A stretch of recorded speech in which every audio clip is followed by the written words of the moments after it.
Hello students, hope you all are fine. आज हम शुरू करने जा रहे हैं अपने नेक्स्ट चैप्टर से। हमारा नेक्स्ट चैप्टर है रे ऑप्टिक्स। रे ऑप्टिक्स क्या है, किस तरीके से इसमें हम लोग रेस के बारे में पढ़ते हैं, रेयर मीडियम के बारे में पढ़ते हैं, डेंसर मीडियम के बारे में पढ़ते हैं, ये आज हम देखेंगे। हमारा पहला टॉपिक है refraction of light. First topic जो है हम लोगों का वो है रिफ्रैक्शन ऑफ लाइट। हमने कहा कि ये हमारा कोई इंटरफेस है जो दो मीडियम्स को सेपरेट कर रहा है। इसके ऊपर हमारा एक मीडियम है, इसके नीचे हमारा कोई दूसरा मीडियम प्रेजेंट है।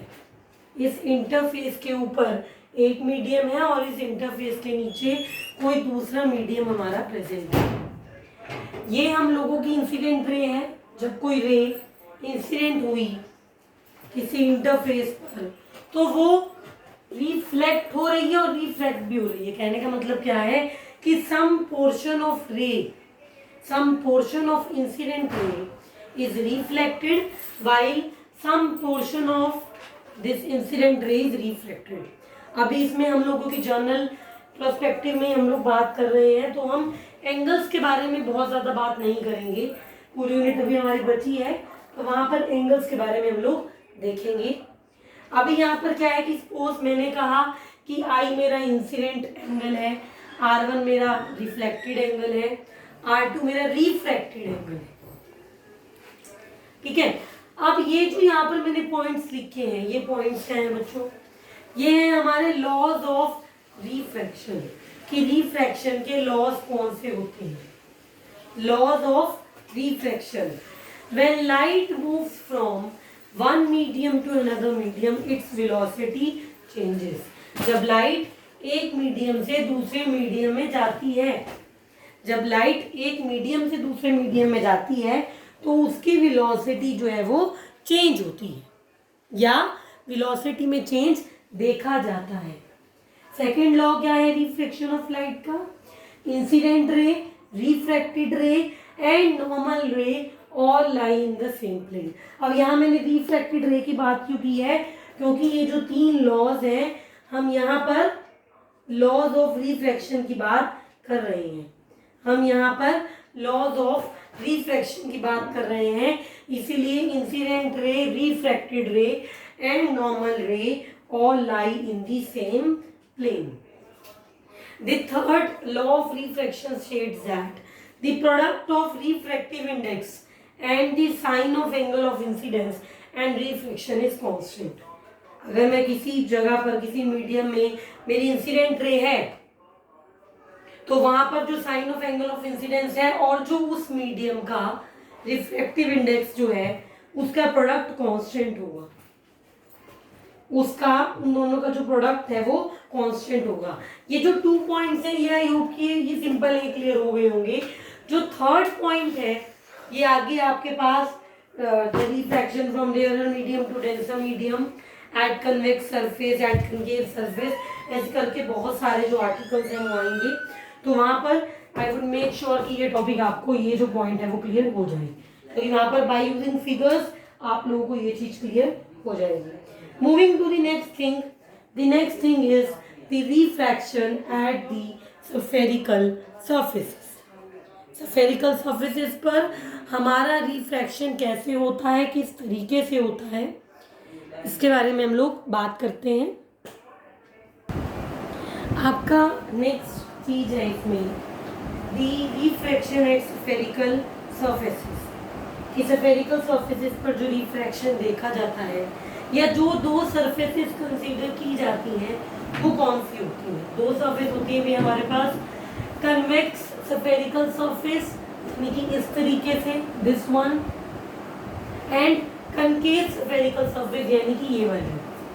तो कन्वेक्स स्फेरिकल सरफेस क्या है? अभी मान लो मेरा ये इंटरफेस है जो सेपरेट कर रहा है रेयर मीडियम को और डेंसर मीडियम को। रेयर मीडियम का जो बच्चों जो रिफ्रैक्टिव इंडेक्स है वो हमने μ1 लिया है, डेंसर मीडियम का जो रिफ्रैक्टिव इंडेक्स है वो हमने μ2 लिया है। रेडियल मीडियम का जो रिफ्रैक्टिव इंडेक्स है वो μ1 है, डेंसर मीडियम का जो रिफ्रैक्टिव इंडेक्स है वो μ2 है। अब बात रही जो हम 10th में जो हम सब पढ़ते हैं वही इंपॉर्टेंट चीज़ है कि पोल क्या है, सेंटर ऑफ कर्वेचर क्या है, रेडियस क्या है।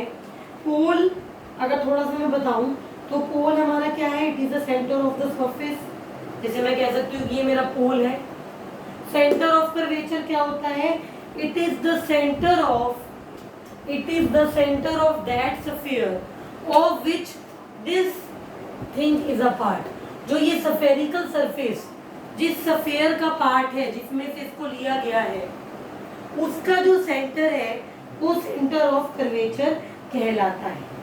जो ये स्फेरिकल सरफेस, चाहे मैंने ये वाली सरफेस की बात की हो या मैंने ये वाली सरफेस की बात की हो, दोनों को ही एक स्फीयर में से काटा गया है। मान लो इस तरीके से था तो इसको मैंने यहाँ से कट कर दिया तो ये मेरे पास चीज आ गई। तो इसका जो सेंटर ऑफ कर्वेचर है, इसका जो सेंटर है, जिस स्फीयर में से इसको कन्वेक्स सरफेस को या कनकेव सरफेस को काटा गया है, वो सेंटर ऑफ कर्वेचर कहलाता है। वो सेंटर ऑफ कर्वेचर कहलाता है। एक और चीज, ये जो सब बेसिक कॉन्सेप्ट्स हैं अगर आप लोग भूल गए हो, जो 10th में इसके बारे में पूरा बताया जाता है ऑप्टिक्स में, तो अभी मैं शॉर्टली ऑप्टिक्स की क्लास 10th की वीडियो शेयर करूंगी। एक बार मैं जरूर आपको कहूँगी कि वो देख करके अपनी जो भी चीजें अगर आपको भूल गए हो तो वो अपनी एक बार रिवाइज कर लो टॉपिक्स। तो सेंटर ऑफ कर्वेचर क्या होता है, on the similar line centre of curvature है सेंटर ऑफ दैट स्फीयर, उस स्फीयर का सेंटर जिसका ये एक पार्ट है। मैंने ये सेंटर, ये स्फीयर लिया, इसको मैंने इस तरीके से काटा कि ये चीज मुझे मिल गई, ये चीज मुझे मिल गई। तो जो स्फीयर में से इसको काटा गया, जिस स्फीयर में से इसको काटा गया, उसका जो सेंटर है वो सेंटर ऑफ कर्वेचर है। Similar line, on the similar line for the concave spherical refracting surface. Pole क्या होता है, पोल हमारा सेंटर होता है इस रिफ्रैक्टिंग सरफेस में, चाहे मैं कन्वेक्स रिफ्रैक्टिंग सरफेस की बात कर रही हूँ या मैं कनकेव रिफ्रैक्टिंग सरफेस की यहाँ पर बात कर रही हूँ। जो हमारा कन्वेक्स स्फेरिकल सरफेस है, अगर एक लाइन में +2 में से कोई नहीं पूछता इसकी डेफिनेशन क्या है, फिर भी आपको पता होना चाहिए। कभी कोई वाइवा में किसी एक्सटर्नल टीचर ने आपसे पूछ लिया कि क्या होता है भाई ये कन्वेक्स स्फेरिकल सरफेस। एक ऐसी सरफेस जो कन्वेक्स है टुवर्ड्स द रेयर साइड, वो कन्वेक्स स्फेरिकल सरफेस है। A surface which is convex towards the rear side is the convex spherical surface. On the other hand, a surface which is concave towards the rear medium is termed as concave spherical surface. ठीक है, तो ये जो उधर बना हुआ है ये आपका कन्वेक्स है और ये आपका कनकेव स्फेरिकल सरफेस है। तो सेंटर ऑफ कर्वेचर क्या है बच्चों, सेंटर ऑफ कर्वेचर सेंटर है उस स्फीयर का, सेंटर है उस स्फीयर का जिसमें से ये कन्वेक्स स्फेरिकल सरफेस या कनकेव स्फेरिकल सरफेस ली गई है। पोल क्या है भाई, जो हमारी सरफेस आई, मान लो कन्वेक्स सरफेस आई, कनकेव सरफेस आई, जिस पर हम आगे लॉज ऑफ रिफ्रैक्शन को अप्लाई करके कुछ इंपॉर्टेंट फॉर्मूलाज जो है प्रूफ भी करेंगे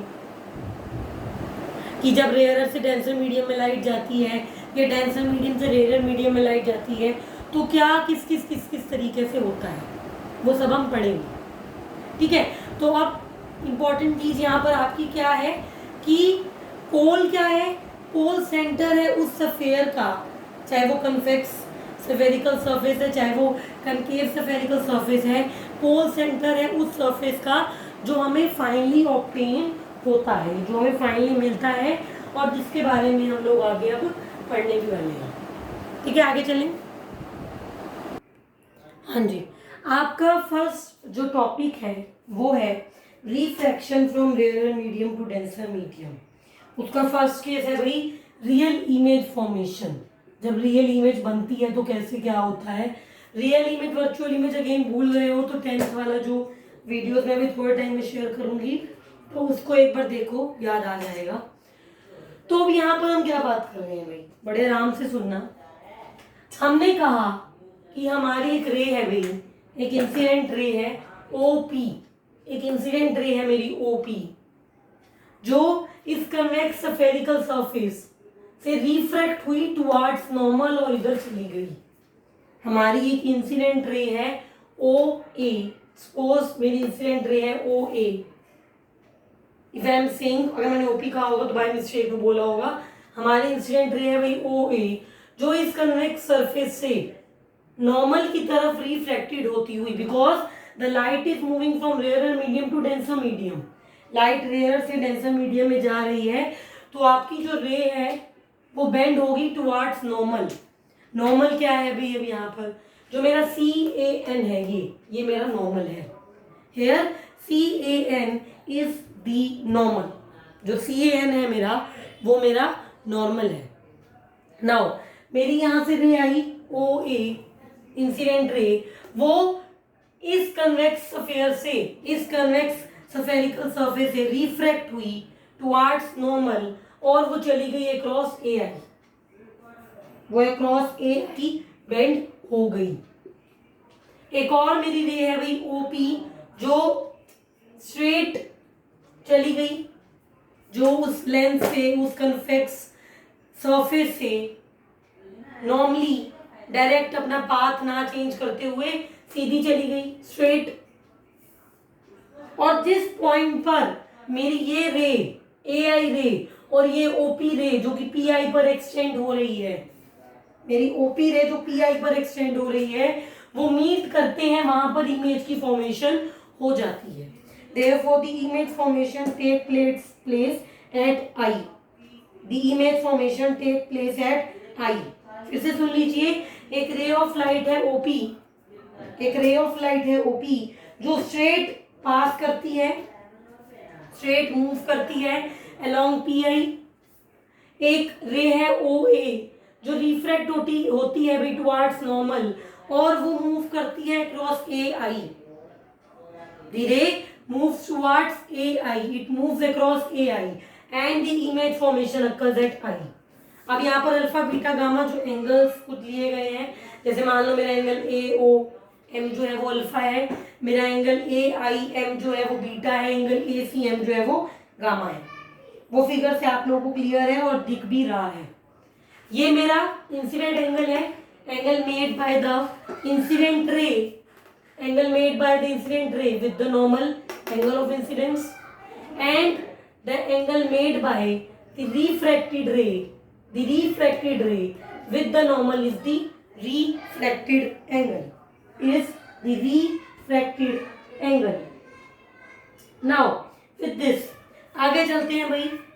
एक हम लोगों ने प्रॉपर्टी पढ़ी थी, एक हम लोगों ने प्रॉपर्टी पढ़ी थी 9th में 10th में मैथ में आ जाती है कि एक्सटीरियर एंगल जो होता है वो सम ऑफ इंटीरियर एंगल होता है भाई।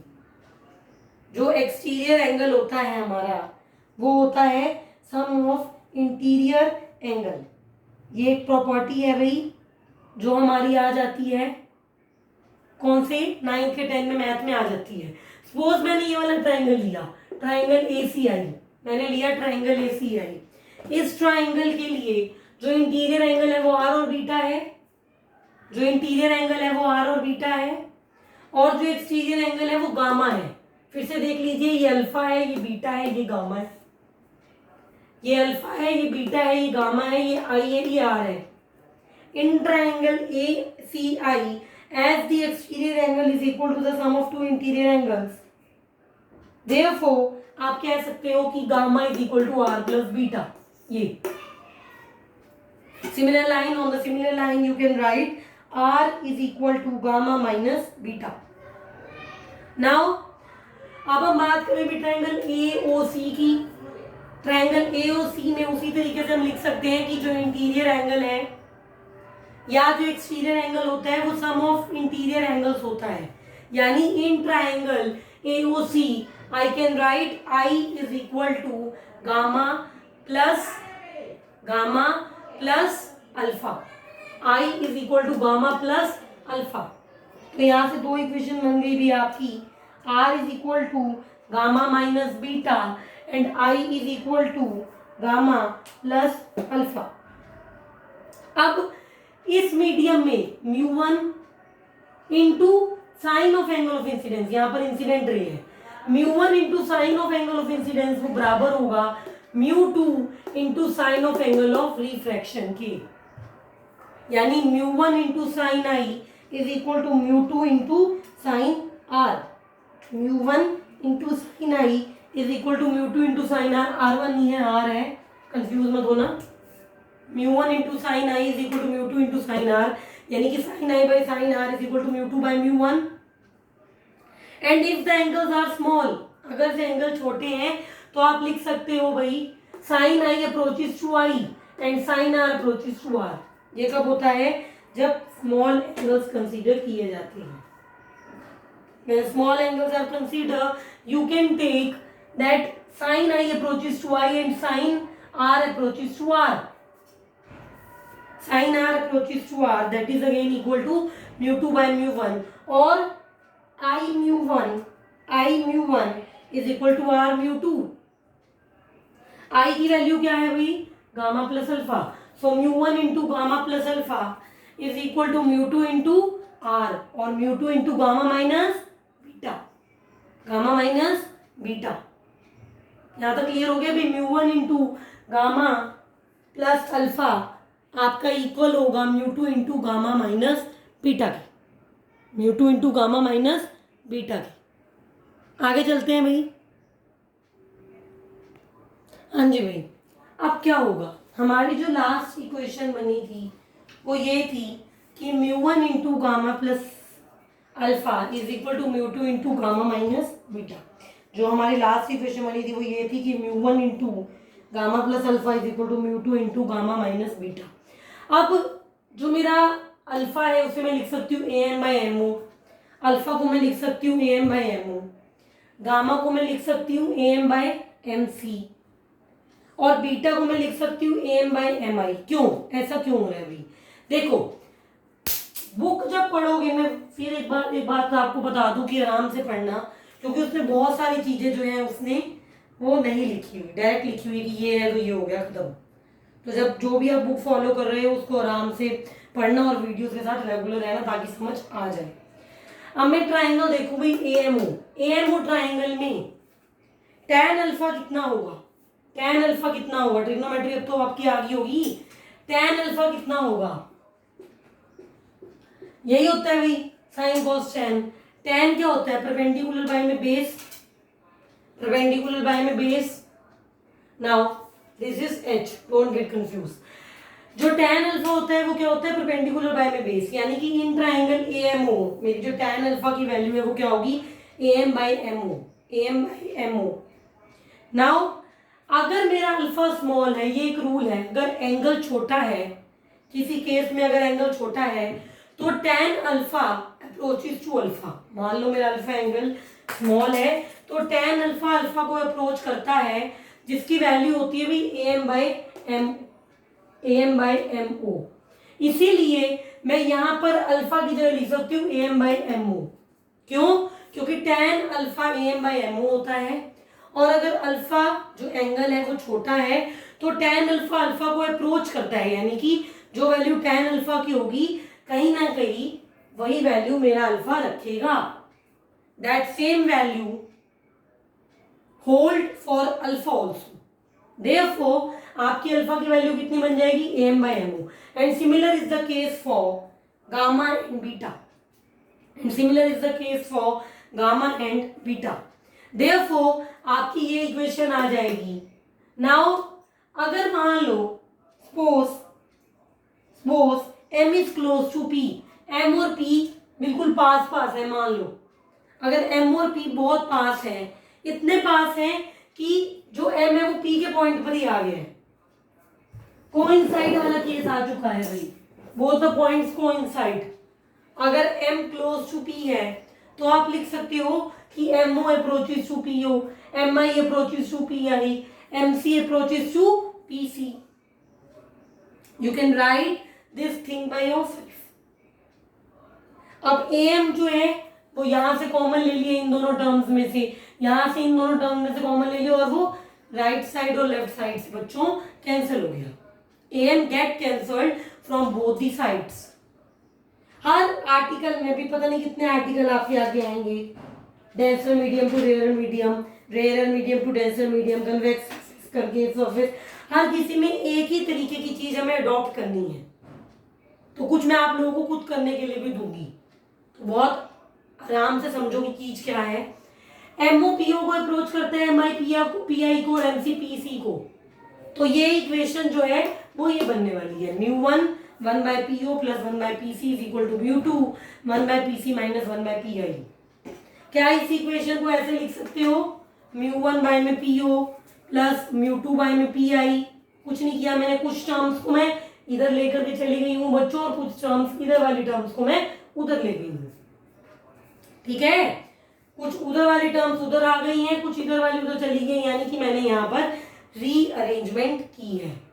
On rearranging the terms of equation μ1 into 1/PO plus 1/PC is equal to μ2 into 1/PC minus 1/PI, we get μ1/PO plus μ2/PI is equal to μ2 minus μ1/PC।